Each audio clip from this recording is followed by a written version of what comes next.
What's good, everyone? OJ here. Welcome back to another video. Today we've got another big jam-packed Nintendo Switch 2 news, RPG content to go over, a lot of AAA updates and new announcements. So let's go ahead and jump right into it. But before we continue, we are giving away a Nintendo Switch 2 at 140,000 subscribers or on September 1st, whichever comes first. Subscribe, like, comment. The winner will be chosen at random, and it's a worldwide giveaway. Thanks, peeps. All right, starting off with a brand new fantasy co-op action adventure game. This one was kind of crazy to see it kind of all play out at Gamescom 2026. So MCB Game Studio, a new studio led by CEO Daniel Englehart and Chief Operating Officer Trevor Williams, alongside a global team drawn from acclaimed studios including BioWare, Hi-Rez Studios, Ubisoft Montreal, and Bungie, have announced 1001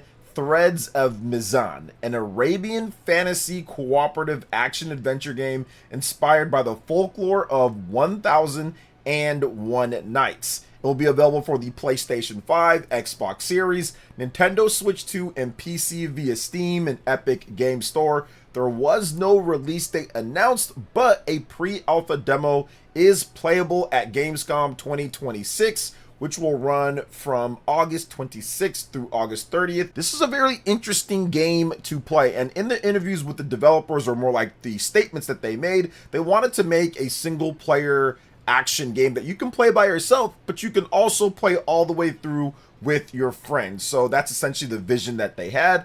Let's get into some content here and what this game is about. This is a 1 to 3 person cooperative action adventure set in a sprawling Arabian fantasy world. Now you can soar through mythic landscapes on nimble flying carpets, battle colossal jinn that tower above the world, and unravel a tale of betrayal that threatens to tear the world apart. Now, this is inspired by 1001 Nights. This is a shared journey where exploration, combat, and storytelling are woven into a single, unforgettable experience. Key features: a thrilling 1 to 3 player cooperative adventure. Share the journey with fellow warriors or take on the challenge alone. So it is single player, keep that in mind. You can play it by yourself all the way through. Choose from 3 heroes with distinct yet balanced styles and fight to protect the balance between realms. Epic scale boss combat. Face colossal jinn enemies and harness the power of your flying carpet to flow through combat. The thrill of traversal is inseparable from the fight,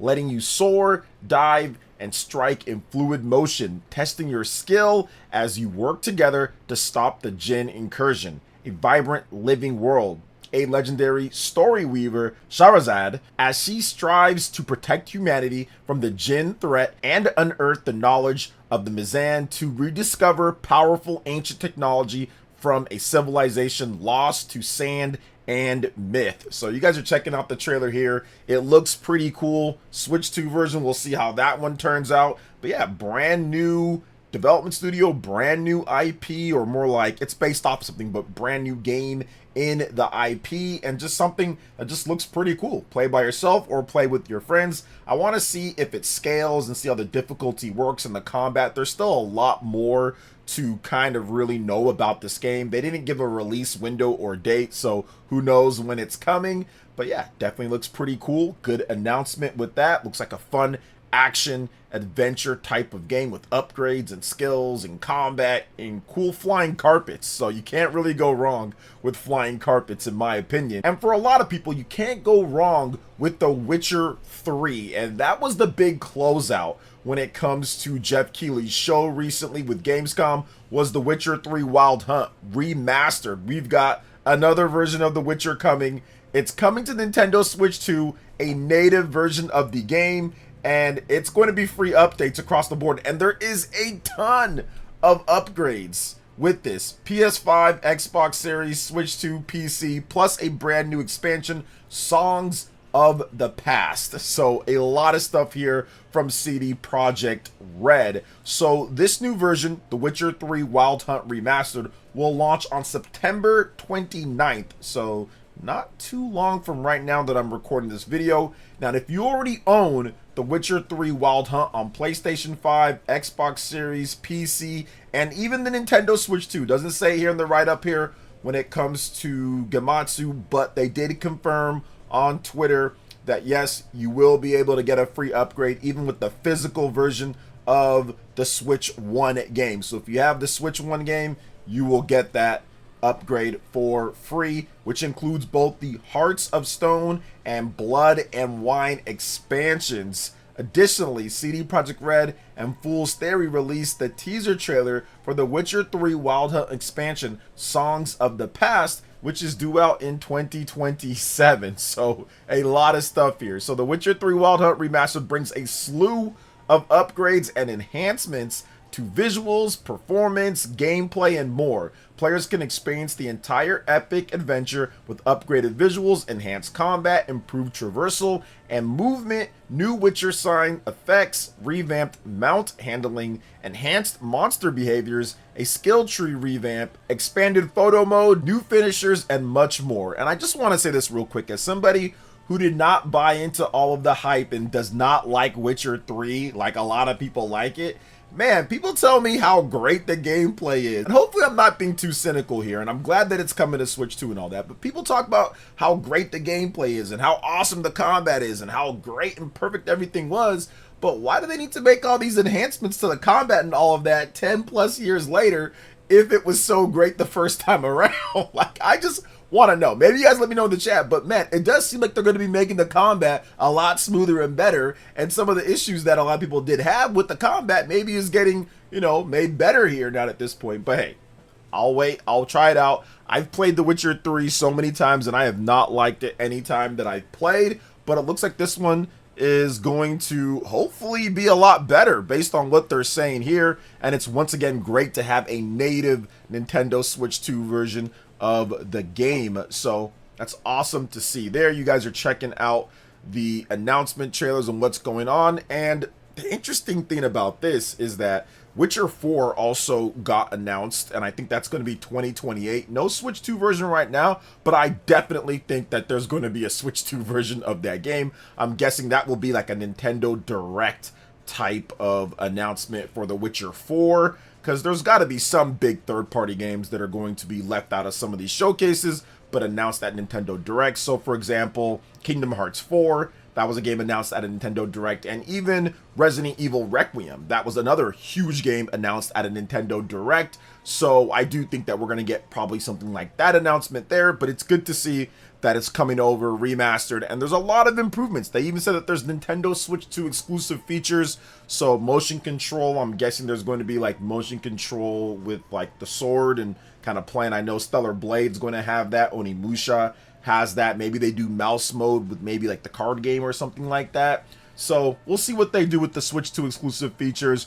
HD Rumble's obviously going to be a must on there. Make sure you put that in there. We'll see what happens when it comes to The Witcher 3 Wild Hunt Remastered on the Switch 2. Once again, free update for all those who have the game, Xbox, PlayStation, PC, all that. A lot of improvements, so I hope it turns out great. I'm going to try to like it. I've tried to play this game so many times on the original Xbox, on Xbox Series. On Switch 1, I've tried, man. It's just, I don't know. It's not for me, but we'll see how this one works out. Getting into the next topic, we've got to discuss what's going on with the Blue Bomber Mega Man Dual Overrides. We've got the first real gameplay trailer, new screenshots with Proto Man joining the fray, plus new robot masters. So Capcom, they are on a roll this year, and it keeps going even into next year. So Capcom's released a new trailer and screenshots for Mega Man Dual Override, introducing Proto Man as a playable character and new robot master Twinkle Girl.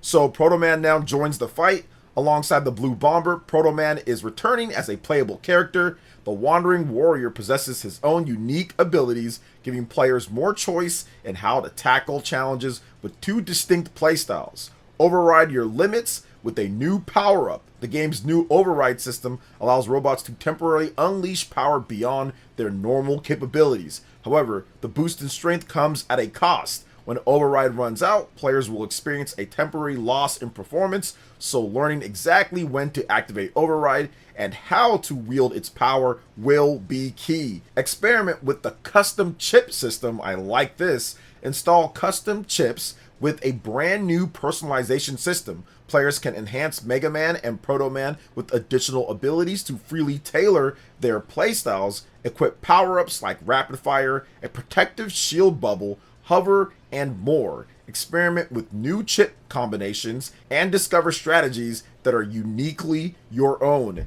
Twinkle Girl makes a fairy debut, one of the 8 new Robot Masters. The energetic Twinkle Girl bursts into the battle, setting the stage alight with dazzling firework-themed attacks. As always, players can look forward to analyzing and converting the abilities of defeated Robot Masters into powerful special weapons. An abounding arsenal. Special weapons pack a punch and offer other strategic advantages. However, each use also consumes energy, so they must be used wisely. The new trailer shares a sneak peek at one of these in action, which unleashes a devastating charge attack that also doubles as an aerial dash for added mobility. The comeback of classic Robot Masters? In the trailer, a Robot Master longtime fans may recognize as Astro Man from Mega Man 8 flew into frame.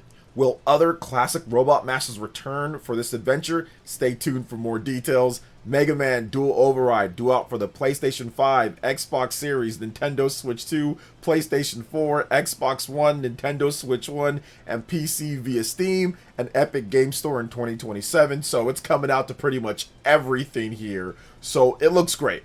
Love to see Mega Man come back. First real gameplay trailer, Proto Man is here. I love the new artwork looking really cool when it comes to that. And it just looks like it's going to be a really fun kind of AA Mega Man 2D action adventure game with some cool little stuff put in there. This is exactly what we need from Capcom when it comes to Mega Man. There's no need for it to go on super long hiatuses. I think that if you have a budget like this and you kind of just do these regularly, somewhat regularly, Mega Man fans will be pretty happy. I know I'm going to be picking this one up myself. So what do you think about Mega Man Dual Override? I think the gameplay and the game itself just looks like it's going to be a lot of fun. Let me know in the comment section below. But let's get to a game that I know a lot of you guys are excited about, myself included, and that's Final Fantasy VII Revelation. We've got the Planet's Crisis trailer, new information. We can face off against legendary weapons. So Square Enix has released the second official trailer and new screenshots for Final Fantasy VII Revelation, the third and final game in the Final Fantasy VII remake trilogy dubbed The Planet's Crisis. So yeah, there's a crisis going on right now, man, when it comes down to this. Let's get into a little bit more here. In the trailer, enormous guardian called weapons emerge to defend a world in crisis, making no distinction between friend and foe. The weapons wreak catastrophic destruction upon the planet and its people, upon desert sands, in mid-air dogfights, and at the bottom of the sea. Cloud and his fellow heroes must stand against the colossal weapons even as they toil to save the world from Sephiroth.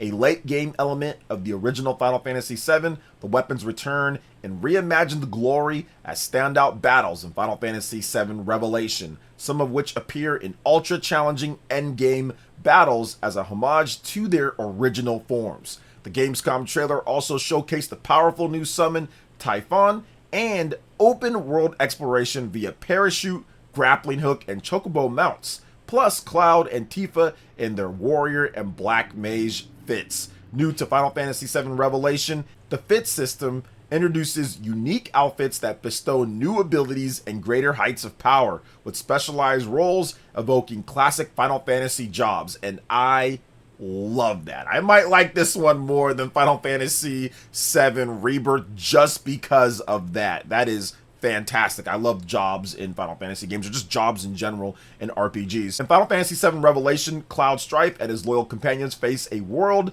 that teeters on the brink of annihilation, grieving a beloved ally, and with their nemesis Sephiroth nearing godhood, the party takes to the skies aboard the airship Highwind in a race against the time to stop Meteor, the ultimate destructive magic and the total obliteration of the planet. The final battle has begun. Everything leads here. Final Fantasy VII Revelation delivers the unforgettable, breathtaking finale to one of the most ambitious projects in video game history and the accumulation of 30 years of Final Fantasy VII storytelling. So there's more that they talk about there, but I think you guys get the picture here when it comes down to this one.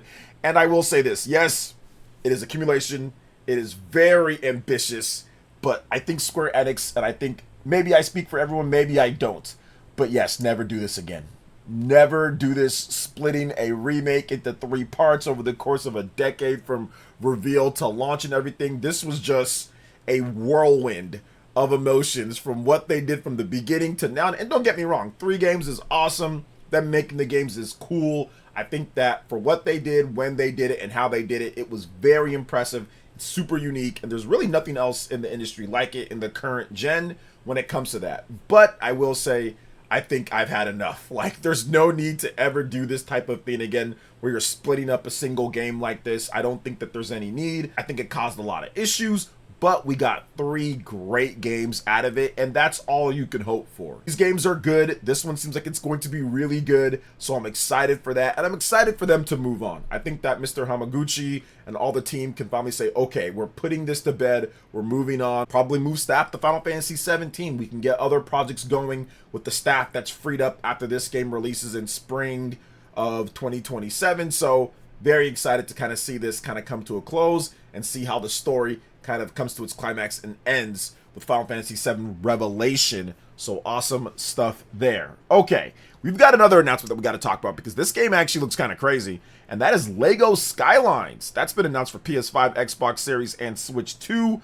plus the PC, of course. So publisher Paradox Interactive and developer Ice Flake Studios have announced Lego Skylines, a new cozy, customizable city builder. No release date yet, though. Quote, most of us at Ice Flake grew up building Lego sets, and we've carried the passion with us to this day. So that's what Ice Flake had to say recently. Also, the Lego group, they're excited to kind of see this productivity and building that you can do in it. Almost kind of like SimCity, but like Legos. That's what this seems like here. So this is what this game is about. Build what only you can in Lego Skylines. In this cozy, customizable city builder, your choices bring a living, breathing metropolis to life. Go big or obsess over the details. No instructions, unlimited space. And there's just one rule. Make it yours. Build a city where everything just clicks. Create a city like no other in Lego Skylines. It's a city builder you pick up for 5 minutes and suddenly it's tomorrow. Seriously, it happens. Build whatever pops into your head or get lost in the details. What happens next is up to you. Make it beautiful, make it weird, make it yours. Cover the basics like electricity, food, and water, then make it a place your citizens will love. Give them homes that one up the neighbors, good jobs, great parks, donut shops on every corner, because that would be awesome. A frankly absurd amount of buildings, decorations, and other cool stuff, customizable stuff, will make it easy to create a city that's got your fingerprints all over it. Lego City Skylines puts you in charge of, well, everything. Remember hospitals to keep everyone in one piece, wheat for the donuts, garbage collection, sewage, and all the other things that make a city click. How it all comes together is up to you, so stick your hard hat on